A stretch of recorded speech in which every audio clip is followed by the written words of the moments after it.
Bismillahirrahmanirrahim. Ila hadratin Nabiil Mustafa Muhammadin sallallahu alaihi wasallam wa ala alihi wa ashabihi wa azwajihi wa dzurriyyatihi wa li baiti ila hadrati ruhi al-imam Abi Zakaria Yahya bin Syarafuddin An-Nawawi wa ila ruhi Abahulil Albab Syekhun wa ila hadrati dihni wa dihnikum wa dihni ahli wa dihni ahlikum sya'ulillahi lahumul Fatihah. A'udzu billahi minasyaitonir rajim. Bismillahirrahmanirrahim. Alhamdulillahirabbil alamin. Salisa asyara utawi kang kaping 13 iku an Ibni Mas'udin saking Ibni Mas'ud radhiyallahu an.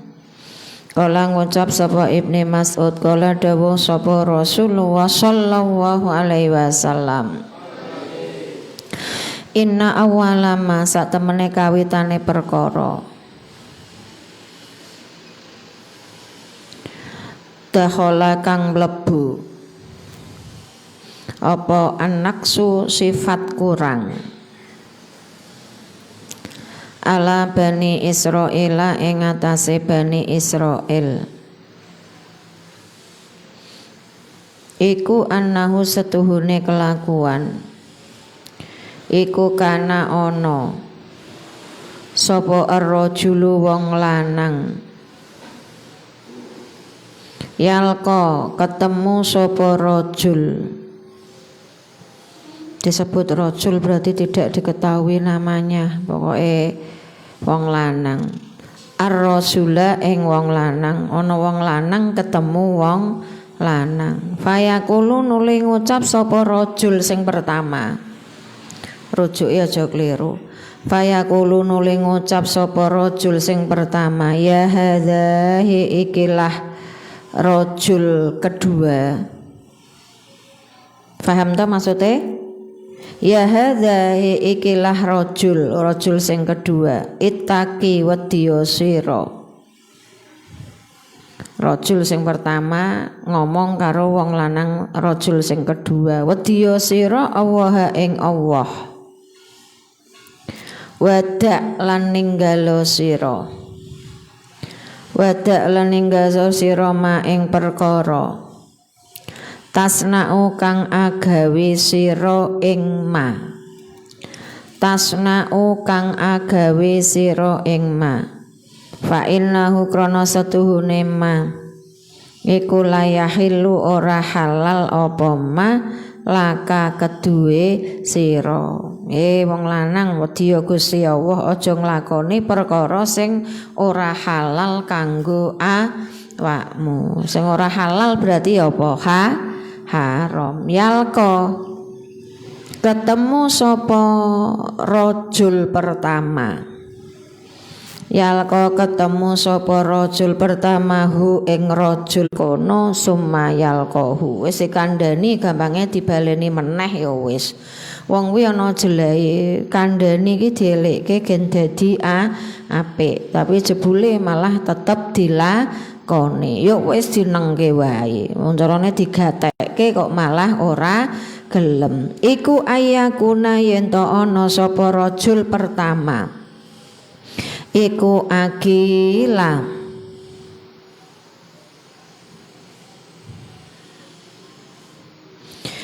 iku ayakuna yen to ana sapa rajul pertama iku akilahu ana ruangan makan hu ing rajul kedua wasyari bahulan ruangan wasyari balan ruangan minum hu ing rajul kedua waqai dalan ruangan lungguh hu ing rajul kedua falamma fa'alu nuli semangsane agawe falamma fa'alu nuli semangsane agawe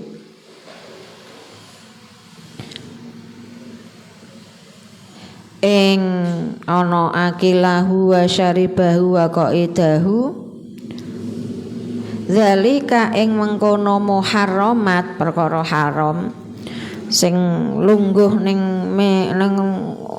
panggonan mangan ya gampangane warung mangan, sing dipangan ya barang haram. Lungguh ning panggonan ngombe ya sing diombe panggonan haram. Nganti lungguh nggon panggonan ning ndi wae pokoke sing digoleki sing halal akeh, mangan sing haram. Sing minuman sing halal ya akeh tapi napa hobine ngombe sing haram. Ana sing ngoten mboten kadang. Nggih to? Minuman halal sak pirang-pirang tapi luwih seneng minuman sing haram. Pakanan halal akeh sing diuntal ya pakanan sing haram. Dzaraba mongko ndadekake sapa Allahu Gusti Allah. Wong kok ngono kuwi suwe-suwe maksiat kok dilakoni terus ya delelai Gusti Allah ndadekke kuluba ba'dhim ing atine sebagiane Bani Israil. Kae mau falamma fa'alu mewang sule falamma fa'alun li semangsane nglakoni sapa Bani Israil zalika yang mengkono muharramat yo syaribau akilahu kuwi mau dzaraba mongko ndadekake sapa Allahu Gusti Allah kulo babadhim ing atine sebagiane Bani Israil bibadzin kelawan sebagian kang liya.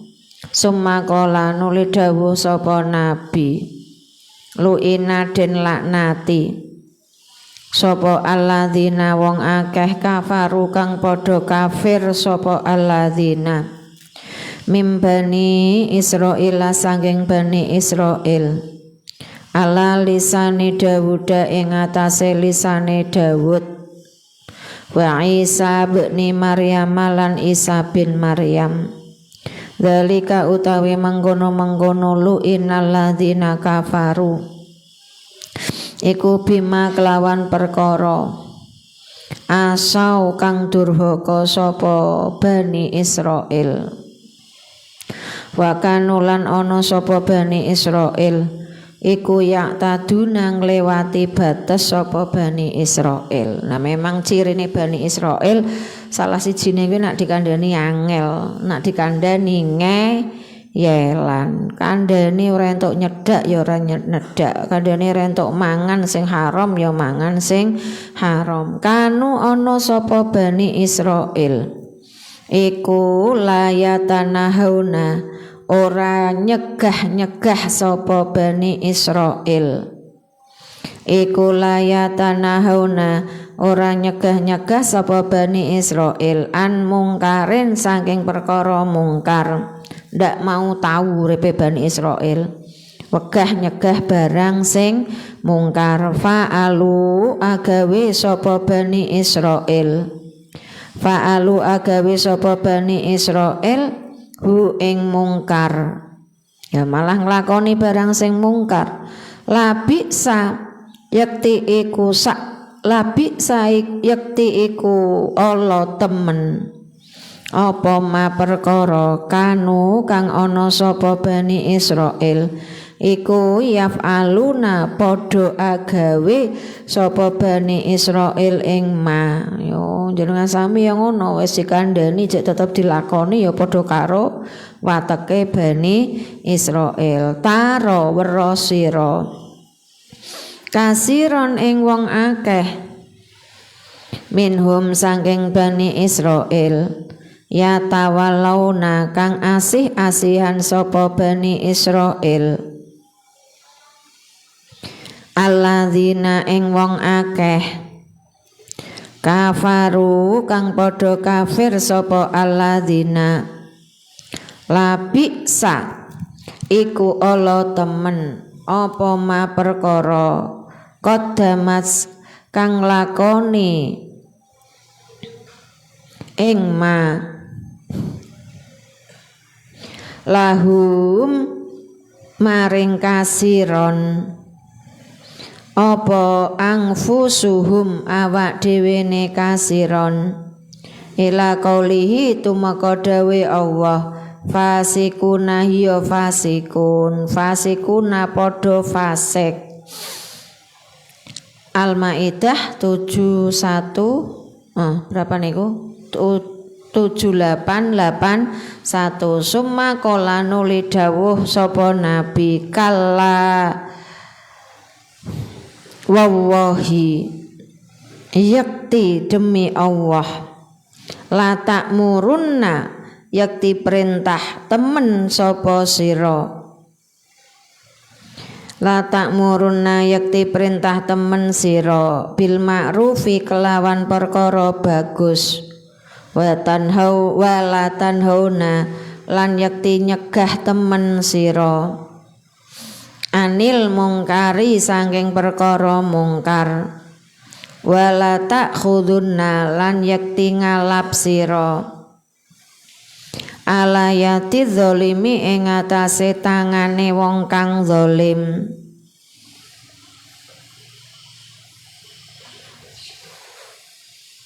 wala taktirunna lan balikno kelawan alus temen sira wala taktirunna lan balikno kelawan alus temen sira hu ing zalim alal haqqi ing atase perkara hak ya jenengan kudu amar makruf sak mampumu nak weruh perkara zalim ya dielekke sak mampumu sak isone ngeleke atron kelawan alus temen atron kelawan alus temen wala taksurunna lan yakti ngeker temen sapa sira hu ing dolim alal haqqi ing atase perkara hak kosron kelawan ngeker temen aulayad ribanna utawa dadekake temen sapa Allahu Gusti Allah bikulu bibakzikum kelawan atine sebagian sira kabeh ala ba'din ing atase sebagian liya summal yal ankum nggih summal yal ankum nuli becik summal yal ankum nuli becik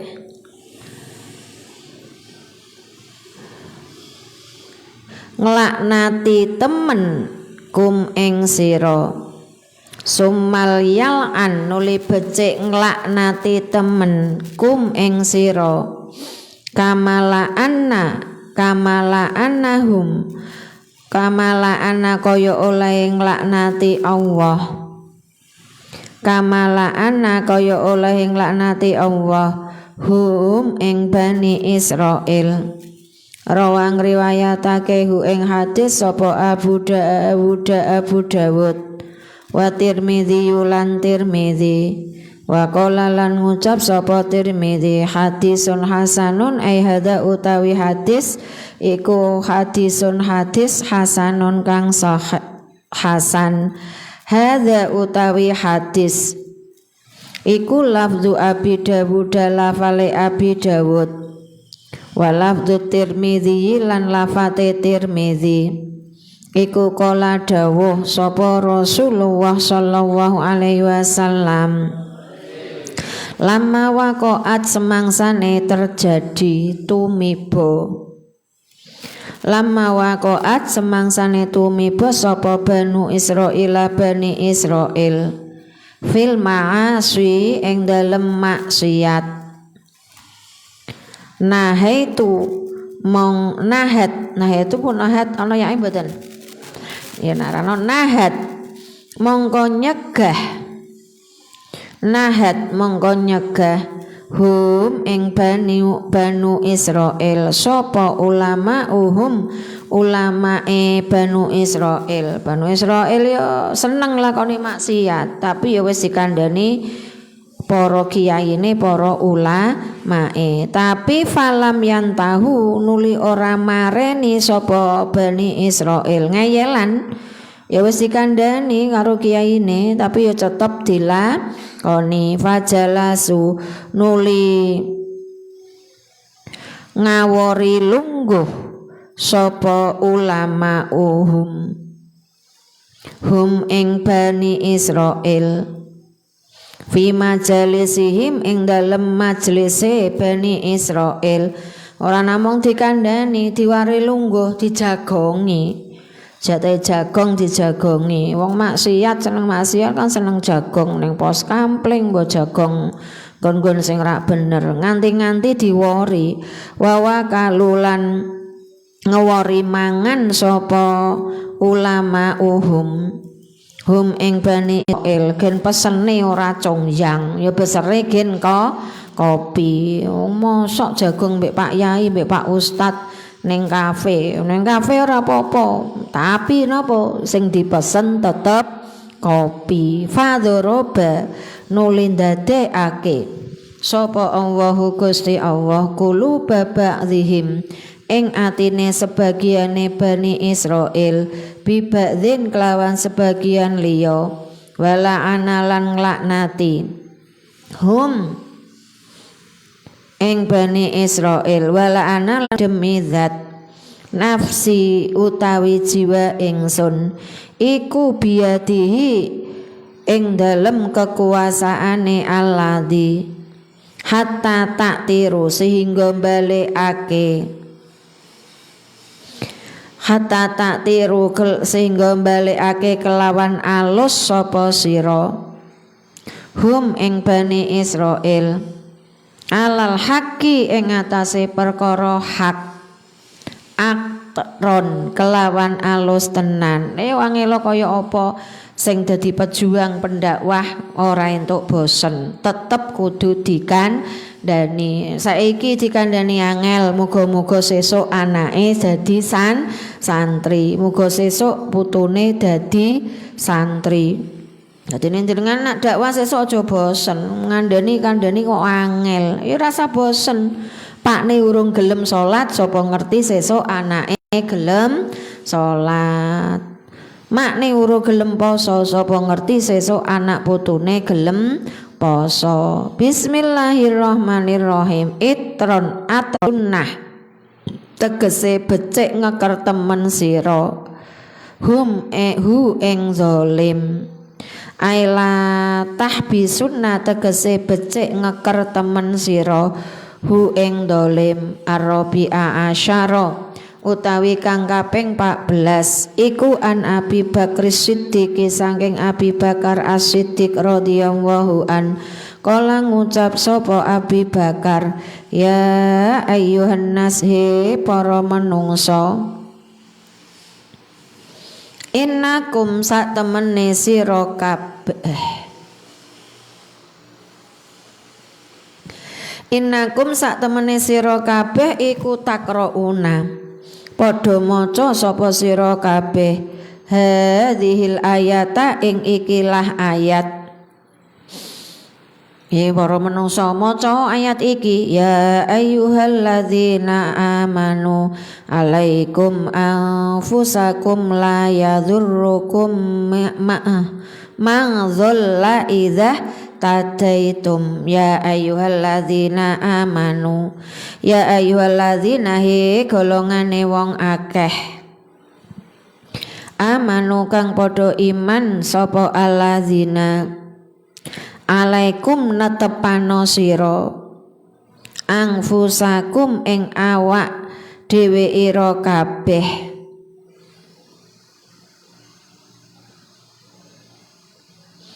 layadzuru ora mlarati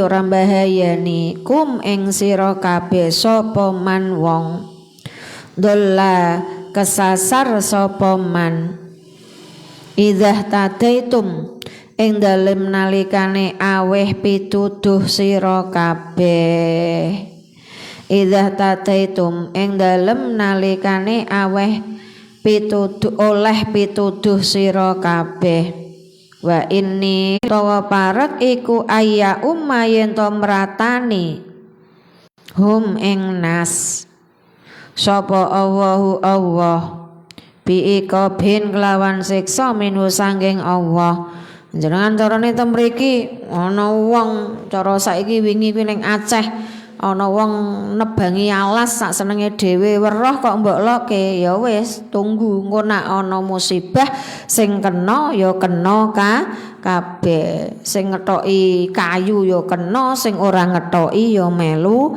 kena mulane kudu kula nyasami ndek kewajiban alok-alok cara bahasa mriki napa amar ma'ruf nahi mungkar rawang riwayatake hu ing hadis sapa Abu Dawud wa Tirmidzi lan Tirmidzi wan Nasa'i lan Nasa'i bi asanida kelawan pira-pira sanad sahihatin kang sahih babu tagliti ukubatiman iku bab nerangake ngebotake siksane wong memperberat siksa bagi siapa amaro kang perintah sapa man bima'rufin kelawan perkara apik aunaha utawa nyegah sapa man an mungkarin saking perkara mungkar lah kok iso ana wong amar ma'ruf nahi mungkar kok malah disiksa ya merga wa khalafa lan nulayani apa kauluhu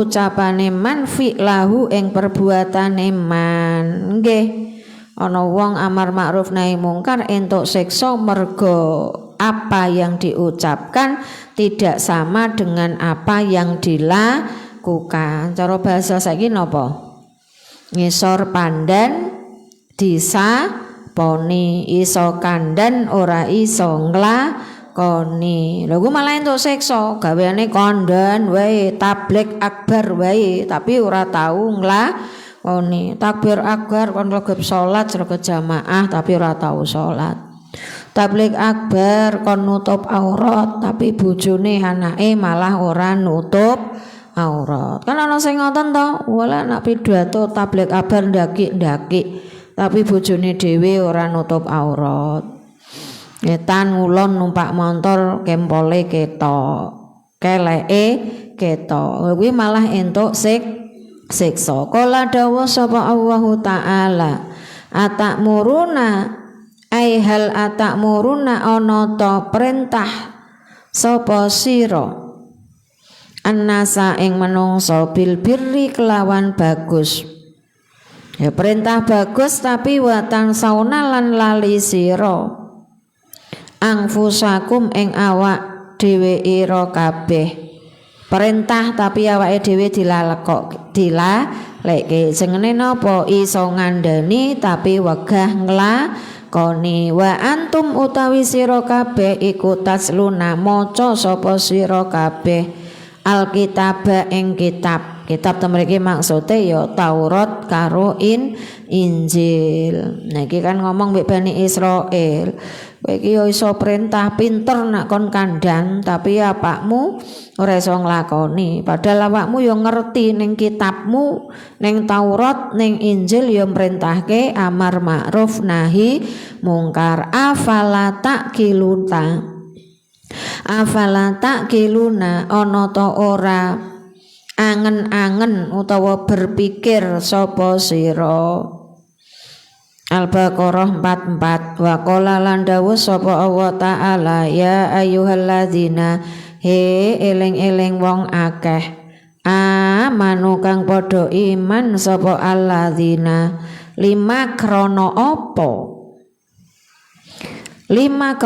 apa taku luna ngucap sapa sira ma ing perkara la taf'aluna kang ora agawe sapa sira ing ma ya kok iso-iso men ki lho sampeyan ki iso ngomong tapi kok ora iso nglakoni kabura gedhe apane maktan bendune nesune indawahi mungguhe Allah Gusti Allah ora seneng apa meneh kula njenengan sami apa antakulu yen to ngucap sapa sira ma ing perkara la taf'aluna kang ora agawe sapa sira perintah kon sedekah kon dermawan tapi awake dhewe eman nak arek sedekah nak arek akon sedekah kuwi ora usah kakean peteng sing kakean ngomong contoni wae. Nah makanya contone ya maaf babakan sedekah sing cilik sing sepele. Biasane sedekah ning nggone napa nika wayahe ngaji nggih kan ana wakule nggih to. Niku jenengan lho saiki wong saiki kok sedekah kok ijek 2000 wae ora usah kakean nakon Bu nak sedekah saiki mbok aja 2000 yuk diundhake 5000 ora usah ngomong ngono anggere jenengan wayahe ngaji nyemplungi 5000 engko ya suwe-suwe lah kok saiki 5000 suwe-suwe sing 2000 isin suwe-suwe melu 5000 nggih sami.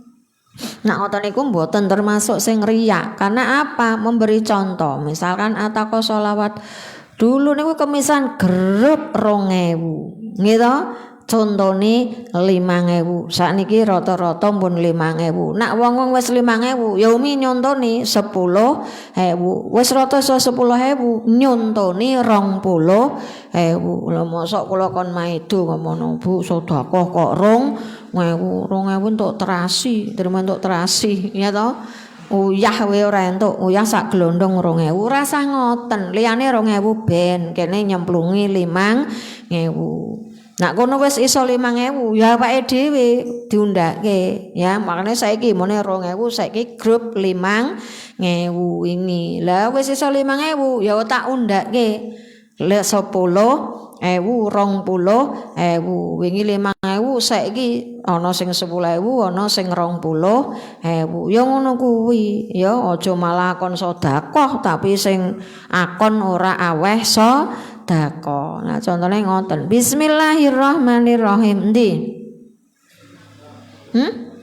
wa qala lan dawuh sapa Allah taala ikhbaron krana aweh kabar an Syuaibin saking Syuaib alaihi salam wa ma uridu lan ora ngarepake ingsun an ukhalifa ing yen to nulayani ingsun kum ing sira kabeh ilama maring perkara anha kang nyegah ingsun kum ing sira kabeh anhu sangking ma wa an Abi Zaidi Usama bin Zaidin lang sangking Abi Zaid Usama bin Zaidin hiya Usamah bin Zaid ibni Harisah radhiyallahu an kala ngucap sapa Abi Zaid sami'tu krungu sapa ingsun Rasulullah ing Rasulullah sallallahu alaihi wasallam yaqulu hale dawuh sapa Rasul yukta den tekaake sapa birrajuli wong lanang yaumal kiamati ing dalem dina kiamat sesuk ning nggone dina kiamat kuwi ana wong lanang bayul konuli den uncalake sapa rajul ditekake iki carane dikon teka tapi baruwi ora disobyo-sobyo tapi malah diuncalke finnari ing dalem neraka uncalke ning gone swarga ya penak iki malah diuncalke ning neraka fatan daliku nuli brodoli fatan daliku nuli brodol apa akta bubatnihi pira-pira ususe wetenge rajul diuncalke ning neraka ya mesti napa ususe brodol nah mergo saking panase itu wetenge langsung biyak ususe do mocar macir faya duru nuli mubeng sapa rajul biya kelawan aktab ususe bodol awake melu mubeng ke napa keglibet ususe dhewe kamaya duru kaya olehe mubeng kamaya duru kaya olehe mubeng apa alhimaru khimar firroha ing dalem gilingan koyok mubele khimar ning dalem gilingan nak bayangke angel ya koyok mubenge apa kae jenengan nak napa nak mbak-mbak apa sing ngene dispenser kok dispenser apa mbak ngejus nah buah mbok jus nah mubeng lha kuwi siksa ning neraka ya bayangno nah ngarono koyok jenengan mixer nah nak mbak-mbak gawe roti apa mbak awake tepung apa ndok mbok mixer. Narangane sing gampang sing cetha njenengan nak ndelok jus napa kaya buah ana ese terus dijus muter. Lah sesuk ning neraka ya ngono kuwi. Awakmu bakal kaya digiling. Sing gampang meneh kaya ning mesin cuci. Ya ngono kuwi sesuk gambarane awakmu. Nak disiksa ning neraka. Fayastami'u nuli ngumpulake Fayastami'u nuli kumpul ilahi maring rajul sapa ahlun nari penduduk neraka ya wis digiling kaya ning mesin cuci terus diworke para penduduk neraka fayakuluna nuli padha ngucap sapa ahli nar ya fulan ma utawi apa laka iku kedue sira ya kok awakmu iso melu kegiling kaya aku ki nglakoni apa alam taku ana toh ora ana sira alam taku ana ta ora ana sira iku takmuru perintah sira bil ma'rufi kelawan ma'ruf. Lah awakmu kok digiling kaya aku apa awakmu ora gelem amar ma'ruf wa tanhalan nyegah sira anil mungkari saking aja ngono lho Kang Beni ya. Ya Kang Beni no sregepe pol azan subuh. Kala-kala gantian ngono to mbekan. Kok ketok men sing liyane do ning ndi ya ganjarane pek Kang Beni mbek Kang Beni kae terokke wong umik wae nerokke kok jenengan rapuro ya kuwi ndadekke seret kiriman wae dikirimi nek mboten percaya amalno niku wiridane wali saestu kula tengok-tengok ning kursi niku melu nerokke pujiyane Kang Beni alhamdulillah ora kurangan duit sing artine napa usus wallahu a'lam bissawab wal khata. Assalamualaikum warahmatullahi wabarakatuh.